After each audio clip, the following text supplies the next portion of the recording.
My name is Nora Hayes, and I was 27 years old when my parents handed me my birthday gift and waited for me to break. My birthday dinner was supposed to be 10 quiet minutes. A cheap cake. One forced smile. Maybe a quick photo for social media. Instead, my mother Linda slid a white envelope across the table and said, "Go on, sweetheart. Your annual salary." The room was already waiting to laugh. I opened the flap and a single $1 bill slipped into my palm, with a note folded around it like a blade. For the worthless loser who will never amount to anything. My throat locked, but I did not give them the satisfaction of blinking too fast. My father Martin leaned back like this was comedy. My sister Kaylee nearly choked laughing. An uncle at the far end muttered that even panhandlers pulled in more.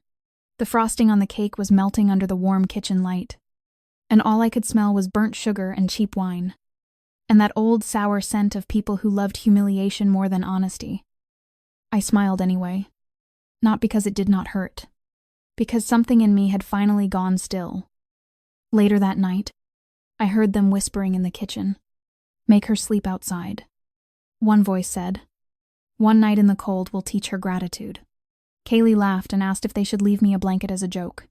I stood in the hallway, staring at the cracked family photos they never replaced. And I did not cry. That part of me had worn out years ago. I slipped the dollar and note into my jacket pocket like evidence, grabbed my keys and work duffel, and walked out before they could lock anything. I drove straight to the one person who never asked me to shrink so other people could feel tall. Jake Turner opened his apartment door at 10:43 at night in thermal socks and an old hoodie, took one look at my face, stepped aside, and said, "Take the couch. I'll make coffee." He did not ask if I wanted to talk. He knew better. Jake and I had been friends since trade school, back when instructors assumed the women in the program would wash out by midterm. He was the first person who saw me change a compressor under pressure and grinned like he had just witnessed a magic trick. That night I sat on his lumpy gray sofa with a blanket over my shoulders and handed him the dollar and the note. He read it once, jaw tightening. "You keeping this?" he asked. "Yes," I said. "Good," he replied, "because one day they'll act like none of this happened." By morning, I did not go back. I went to work. I was the one they called lazy because my schedule looked strange to them. I worked nights and weekends as a refrigeration systems technician for a commercial service company in Columbus. I fixed walk-in freezers for restaurants, supermarket cooling units, warehouse chillers, anything that broke when everyone else was asleep. My hands always smelled like metal and insulation foam. My boots were scuffed. My nails never stayed pretty. And because I did not sit behind a desk in a blazer. My family acted like I was one bad choice away from living under a bridge. They had no idea I was one of the highest-rated emergency techs on my team, or that I had spent the last 18 months quietly saving for a duplex. I never told them. In that house, information was ammunition. Freedom did not arrive all at once. First there was relief, then exhaustion, then guilt I did not earn, then anger that showed up in random places, like hearing laughter in a grocery store and wondering for one irrational second whether it was about me. Some nights I woke up at 2 a.m. convinced I heard my mother's voice, only to realize it was the apartment pipes rattling. The body takes longer than the mind to accept danger has changed addresses. I told almost nobody at work. My supervisor knew I needed a temporary schedule adjustment, and that was enough. Here is the part my family never understood. Trades pay in ways pride cannot measure. Overtime, certifications, specialized calls, hazard bonuses, referral contracts. While they performed superiority, I was building a life with invoices, safety training, and repair logs. 6 months before my birthday, I had closed on a duplex using savings, a first-time buyer program, and brutal discipline. I lived in one unit and rented the other to an older retired teacher named Mrs. Ramirez, who watered her porch plants like they were children and baked me lemon bars when I came home from long shifts. My family had no idea I owned the place. They still thought I bounced between weird jobs and bad decisions. I let them think that. A week after the birthday stunt, Kaylee found one of my public photos online. Just my work truck at sunrise with the caption, Early service call. But worth it. She commented. Look who's pretending to have a career now. Hope the costume comes with rent money. She deleted it an hour later. But not before I screenshotted it. Then my mother posted a quote graphic about ungrateful daughters and sacrifice. My father left a voicemail from a blocked number saying I was embarrassing the family by disappearing over a joke. I saved that too. By then I had stopped treating their cruelty like weather. Weather passes. This was a pattern. And patterns leave records. The real turn came when I learned how bad their situation actually was. My aunt, Aunt Diane, called by accident thinking she had reached my mother. In 3 minutes of confused conversation, I learned more than they admitted in 3 years. Rent was behind. Utility shut-off notices had already come twice. My father had signed onto a private loan with one of his friends, a man named Victor Cole. The kind of smiling disaster everybody trusts until he starts collecting. My mother had sold my grandmother's wedding ring months earlier and lied about it. Kaylee had maxed out 2 credit cards under the excuse of building a brand. They were collapsing. And still none of them called to apologize for the dollar bill. None of them called to ask where I was or whether I was safe. Their first outreach came only after they started needing something. If your family humiliated you like that, would you cut contact immediately? Or stay quiet and collect receipts first? Comment. Cut contact or receipts. 3 weeks after my birthday, my mother finally called from her real number. Her voice was sweet in that thick, performative way. Nora, honey, we've all calmed down. We should have dinner and start over. As if cruelty had a reset button. I said no. She cried immediately, then switched tactics. It was a joke. We were trying to lighten the mood. The note had folds. I said, you planned it. Silence. Then she tried the favorite line. Family shouldn't keep score. People who benefit from your silence always call accountability scorekeeping. I told her I was at work and hung up. Not long after, the weather turned brutal. Ohio in late January can flatten a person in one evening. Forecasts warned freezing rain followed by a hard drop. I knew my parents were in deeper trouble than they admitted. Victor was pressing them. The landlord wanted payment. Utilities were unstable. Then Kaylee texted me, "Can we use your place for one night? Don't be dramatic. The heat is acting up here." No apology. No acknowledgement. Just entitlement in a nicer coat. I replied, "No." She fired back in seconds. "Wow. So you'd really let your own family freeze." I looked at the screen and remembered the kitchen whisper from my birthday. Make her sleep outside. That night the storm hit harder than predicted. By late evening, freezing rain-coated power lines and turned every step into a gamble. I had just finished an emergency call at a convenience store cooler and driven home carefully. Tires fighting for grip. Mrs. Ramirez had already texted she was staying with her daughter overnight. So the duplex was quiet, except for the low hum of the furnace. I was heating canned soup when my phone lit up with missed calls from numbers I knew. Then the pounding started. Not polite knocking. Full body pounding. Fists and panic against my front door hard enough to shake the frame. I froze with the spoon still in my hand. Another bang. Then my mother's voice. Shredded by cold and fear. "Nora, please." I moved to the window by the entry and looked through the sliver where the curtain did not close. There they were. Linda in a soaked coat. Hair plastered to her face. Martin bareheaded. Yelling into the wind. Kaylee wrapped in a blanket already wet through. And in the driveway, my uncle slumped in a car that would not start. For one strange second, my body did not move. Not because I was proud.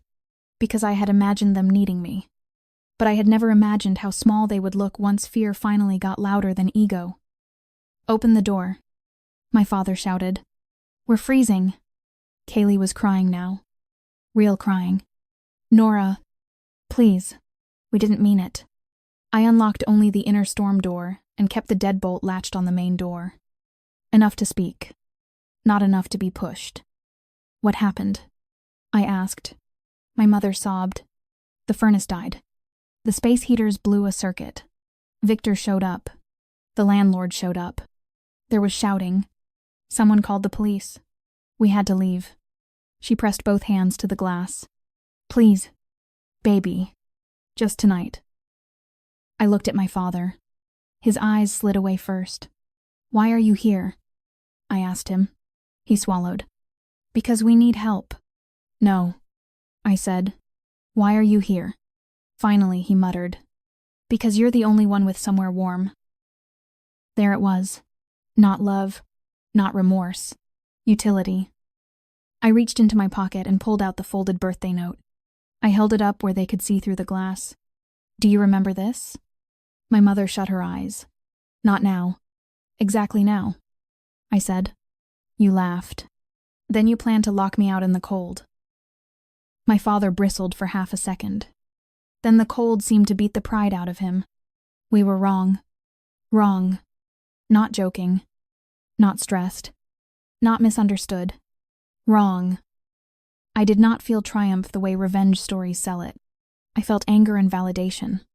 But under that was grief so old it felt permanent. Hearing the truth from people who refuse to speak it sooner does not heal you. It just proves how long they could have chosen differently. My mother sobbed harder. We're begging you. I thought of what my attorney had told me during a consultation after the birthday stunt. Compassion is not the same as surrender. So I made a choice. I opened the door just far enough to set something on the porch, then closed it again. A plain white envelope, and a plastic tote.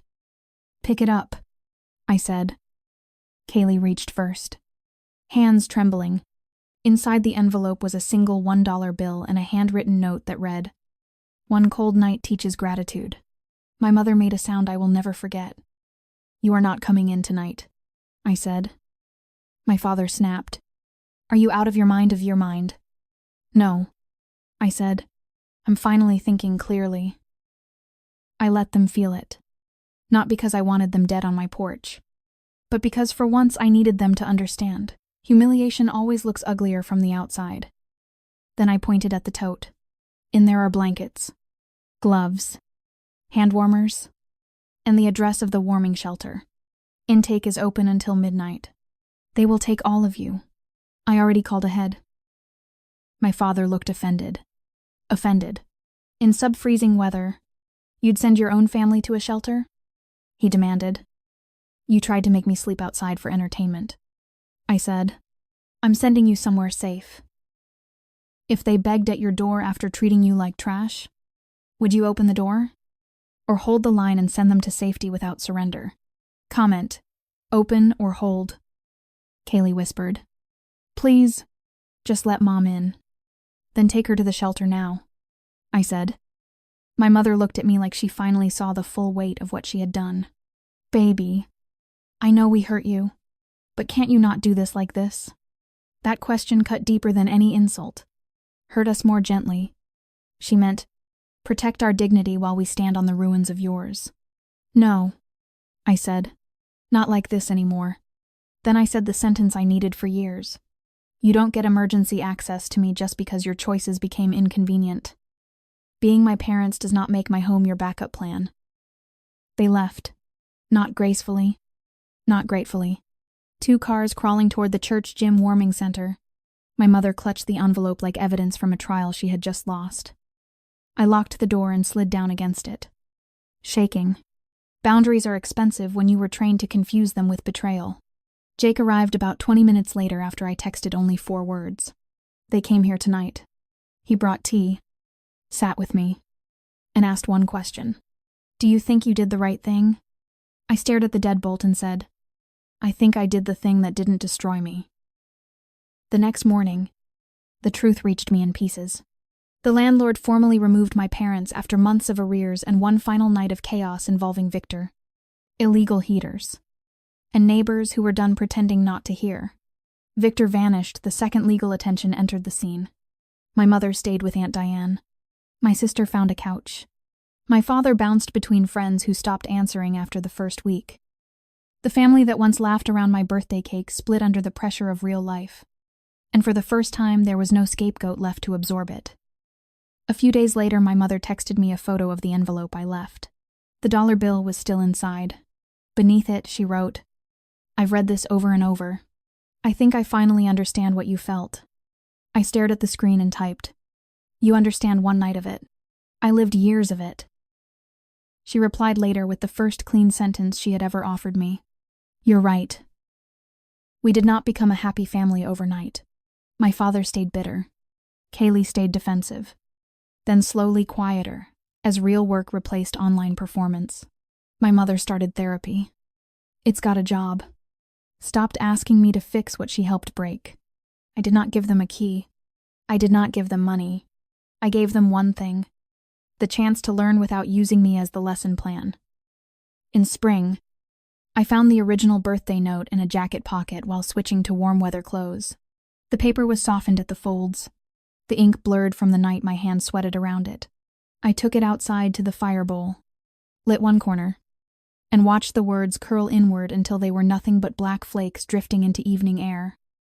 The real victory was not when they begged. It was the day their version of me stopped having access to my mind. They gave me $1 and a note calling me worthless. Then they begged at my door in the cold. I did not open the door to surrender. And I did not leave them to die. I sent them somewhere safe and let reality do the teaching they postponed for years. If you want more real stories like this, subscribe and turn on notifications. More are coming,